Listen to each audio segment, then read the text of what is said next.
Hello friends, Molly Pompadour here with the SOAR Community Network and co-founder of the SOAR Community Nebula. We are interviewing 1,000 community builders and change agents, and we are delighted to bring to you today Miss Nona Phinn. Nona, thank you so much for being a part of this initiative. Thank you for having me. You're so very welcome. So honored to be a part of this. Nona, can you tell our viewers more about who you are and the work that you're doing in the world? Yeah, absolutely. So I'm Nona Phinn. I am a marketer by profession. So I'm right now running a tiny boutique marketing firm that helps clients think about their branding and their positioning, developing marketing plans and content strategies with them. So that's what I love to do as a professional. And then in my personal world, I'm also, I would say, a single mama empowerment lady, like the superwoman of single mamas who just loves to help other women who are like me, who are walking my path, just know that as tough as it is to be a single mom, it is also such a great life to live, in knowing that you have strength that you never knew that you had, and that there's this incredible pot of gold at the end of the rainbow if you just journey through with your children and really just find that inner strength within you, that all things are absolutely possible. Beautiful, beautifully stated.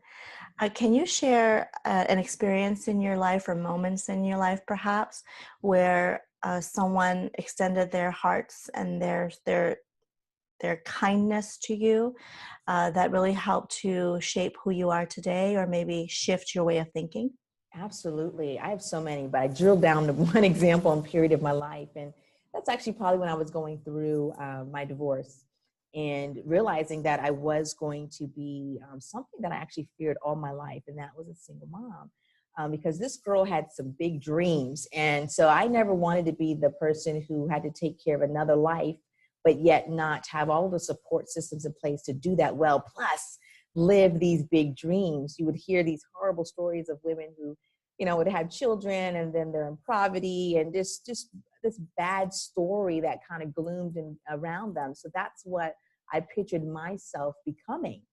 And in the midst of that, Molly, it was incredible. I knew people were good, but going through this phase of my life, I mean, it was like people came out of the woodworks just to be there for me.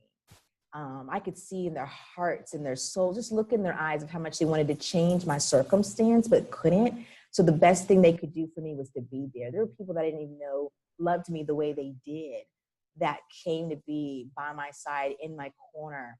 When things were financially tough, I remember there was a colleague that I now call my second mom till this day. She would make extra dinner for me and my daughter, and she would just bring them. She wouldn't even say a word. She would just drop the Tupperware on my cubicle, and she's like, "It's not because I like you, it's because I love the baby." It's kind of, okay, whatever. She would go to food banks for me and bring groceries to the office for me. My daughter's room now today is full of toys. I was just complaining about it a few weeks ago. And when I looked around, it was really hard to keep my composure because most of those things we did not buy. I mean, I would have colleagues come in the office with she's a dollhouse, a beautiful dollhouse. I didn't purchase that. I look around and just saw how people just made sure that we were well taken care of. Till this day, I don't go clothes shopping for my daughter because I just keep getting, and these are not like scrappy hand-me-downs. These are real good. I cut off tags off of the things I'm given.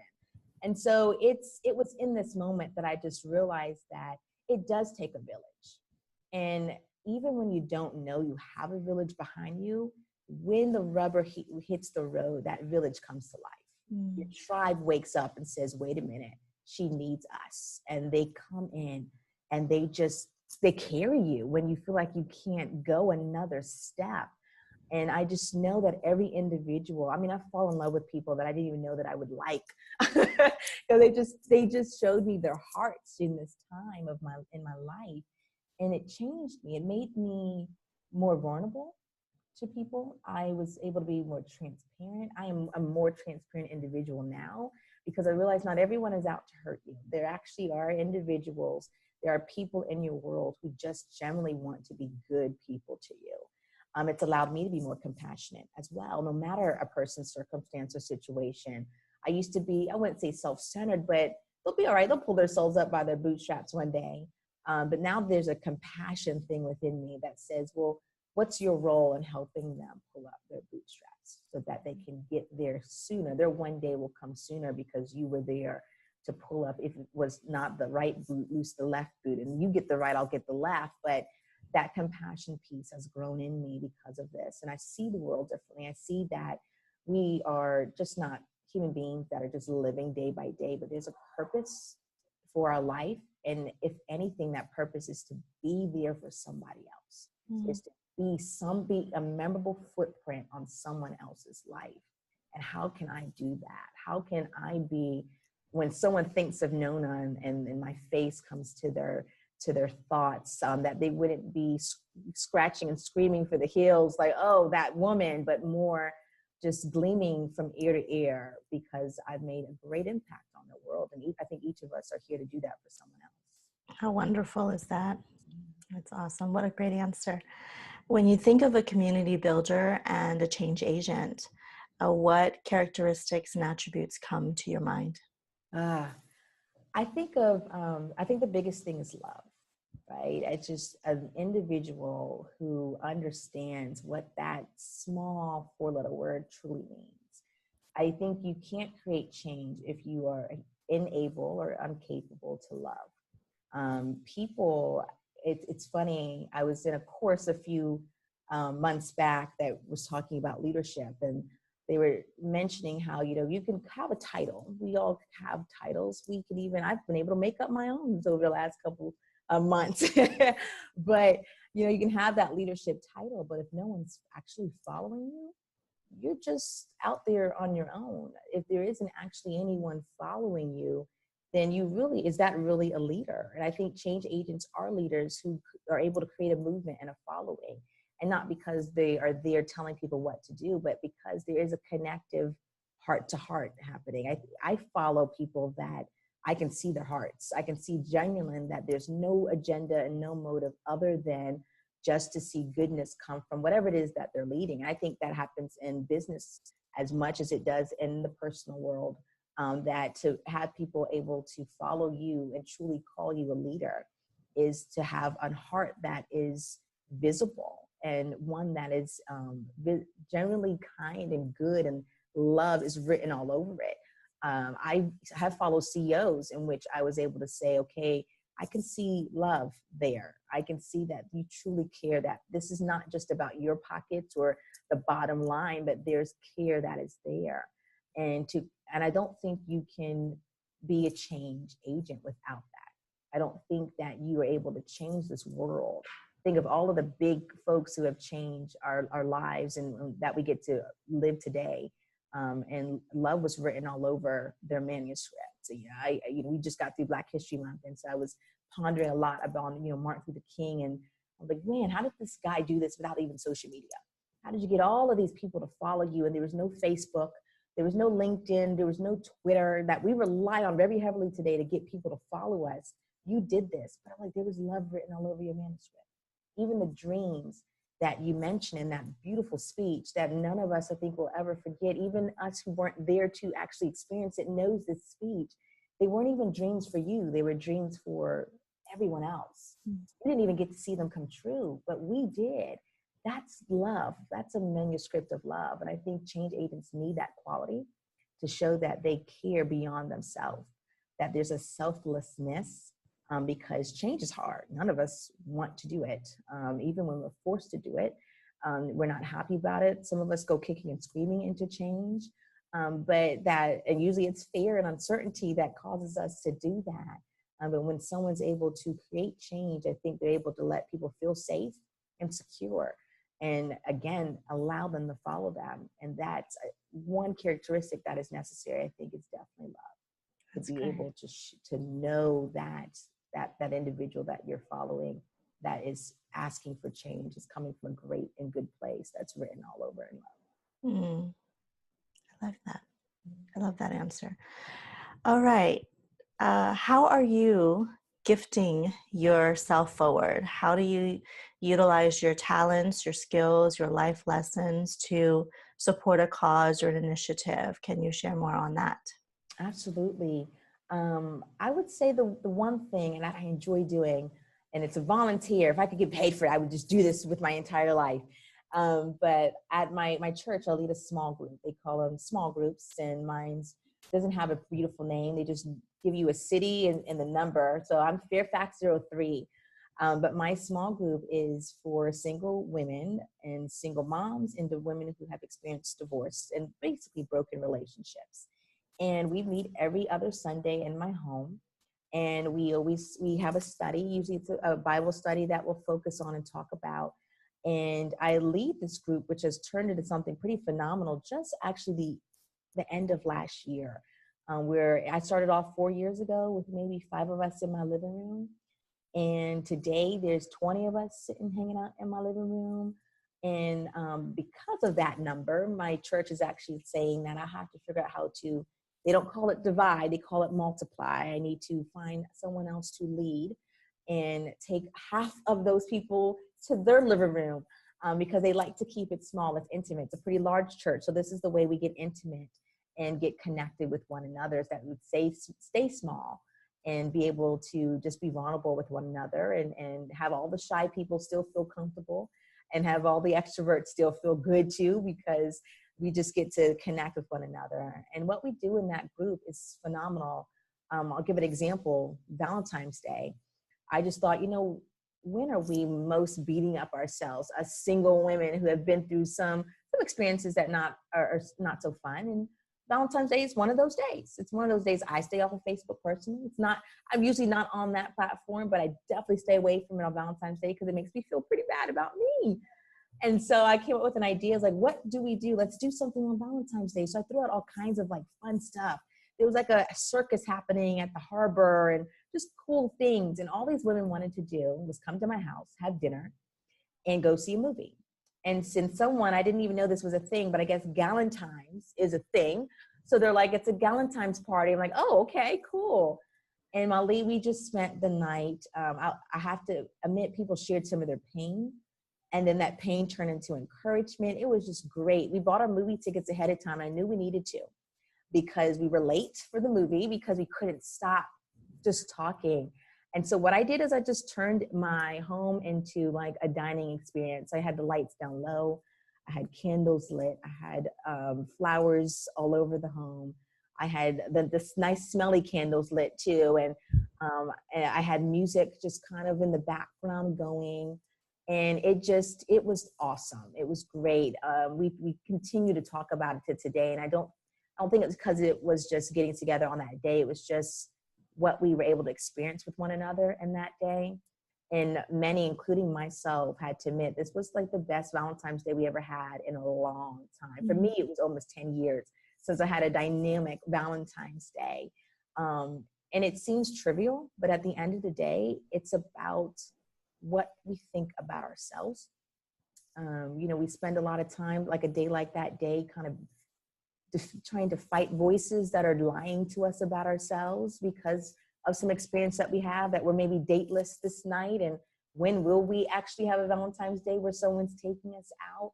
So there's a lot of thoughts that are coming in about not being valuable or worthy or even beautiful or pretty or maybe even unlovable. And in this time together, we were able to combat all of that in this moment of sharing and loving on each other over a meal. Really great Chinese restaurant. The wall, it's like a hole in the wall that it's just, we won't tell anyone about because it's that delicious. We don't want too many people flocking to it. But we were just able to break down some barriers and walls that were keeping us from really realizing our true selves in that moment. And we get to do that every other Sunday.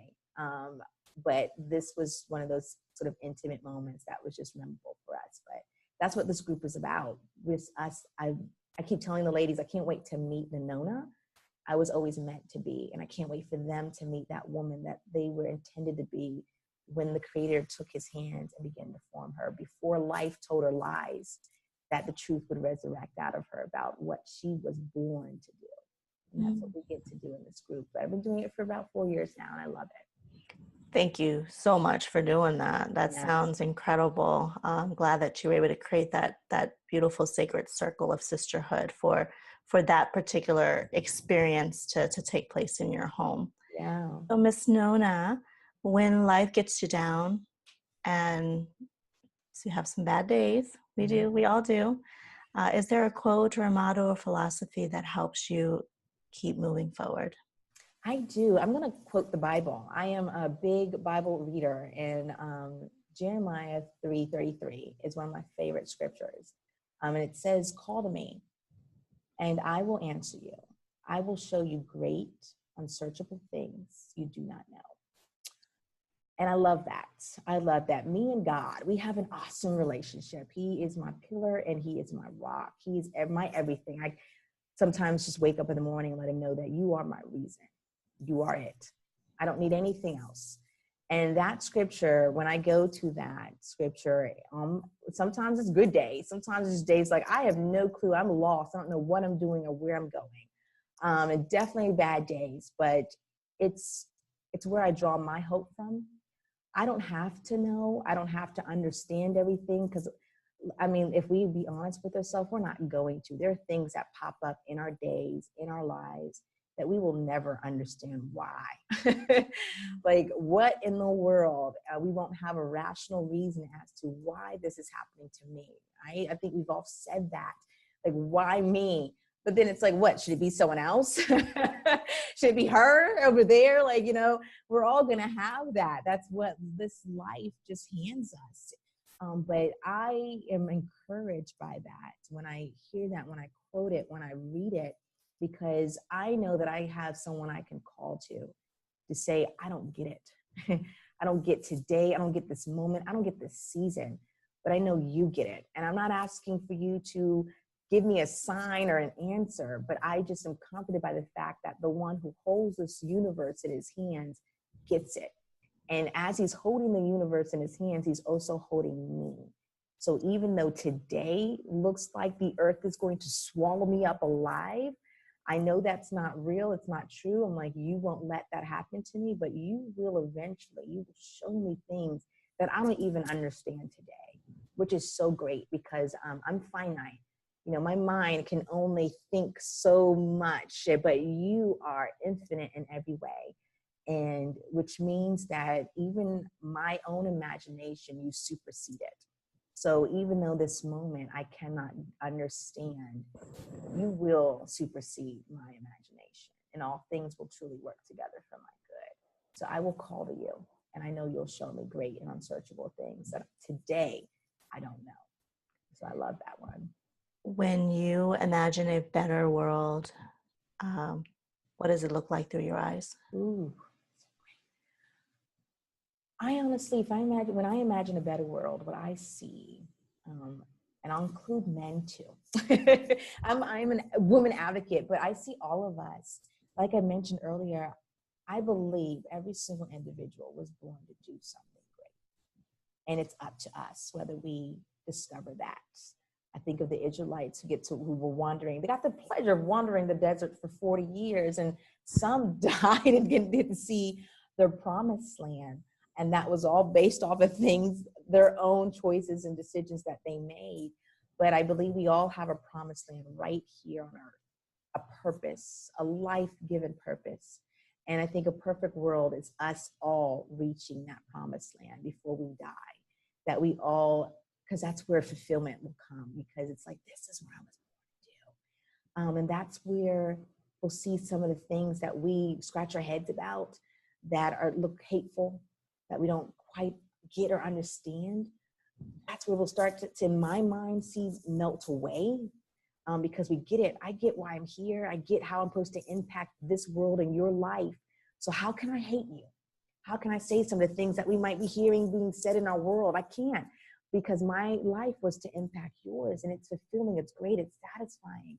But when I think of that perfect world, we're all walking in the path we were always meant to walk in. Think of the Michael Jackson's video, Billie Jean, where he's lighting up the sidewalk every time he dances on a part of it.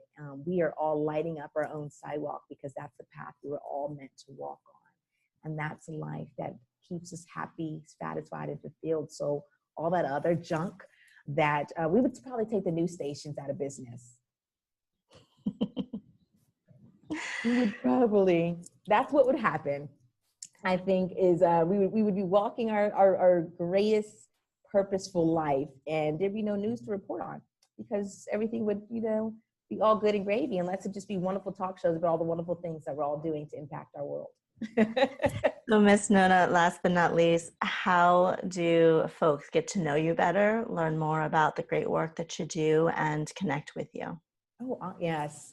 Well, for my professional life, you can find out more about me at thesmarket.com.